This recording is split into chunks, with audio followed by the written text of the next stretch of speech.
For thousands of years, every morning and evening, Jewish people have prayed these well-known words as a way of expressing their devotion to God. They're called the Shema. Hear, O Israel, the Lord is our God, the Lord is one. And as for you, you shall love the Lord your God with all of your heart, with all of your soul, and with all of your strength.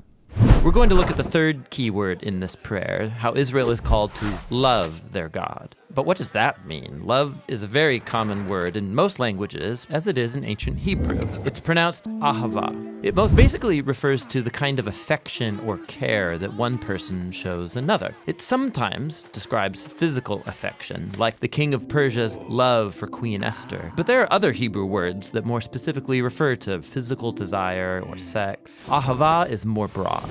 So Abraham had Ahavah for his son Isaac, that's parental love. Jonathan showed Ahavah for his friend David, that would be brotherly love. In fact, a whole group of people can have Ahavah for their leader, like when the Israelites showed love for their King David. Ahavah can even describe loyalty between political allies, like Hiram, the king of Tyre, loved David. They had good relations, and so Hiram wanted to help David's son Solomon build the temple. These are all different kinds of affection described with the one word, Ahavah. Now, all of this is helpful for understanding God's Ahavah in the Old Testament. So in Deuteronomy, Moses told the Israelites, God showed affection for you. He chose you because of his Ahavah for you. So God doesn't love because the Israelites earned it or deserve it. It simply originates from God's own character. He loves because he loves. This is why Jeremiah can say that God's love is everlasting. It has no end because it has no beginning. God's love just is an eternal fact of the universe. And God's love is not a duty, it's a genuine feeling, an affection that God experiences. This is why the prophet Hosea compares God's love for his people to a husband's Ahavah for his wife, or to a parent showing Ahavah for their child. It's one of the strongest things that God feels. But that doesn't mean that God's love is just a feeling. God's love is also in action. It's something God chooses to do. Like when Moses says, because of God's Ahavah for your ancestors, he brought you out of Egypt with great power.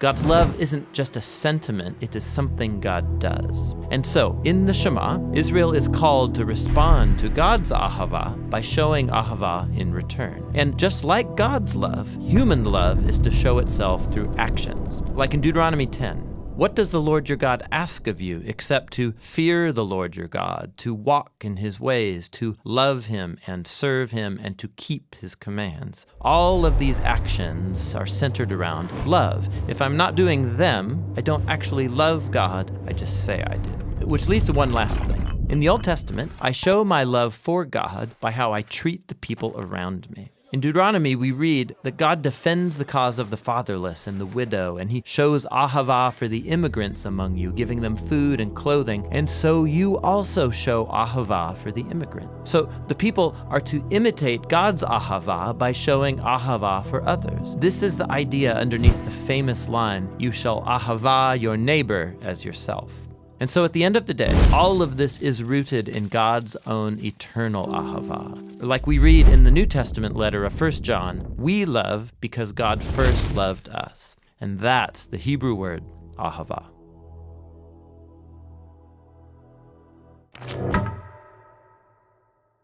Hope you're enjoying this word study series we're doing at the Bible Project. We have a lot more coming out, and we have a lot more for you to watch. They're at thebibleproject.com. We're a nonprofit, we're crowdfunded by people like you, and you can find out how to be involved by going to thebibleproject.com.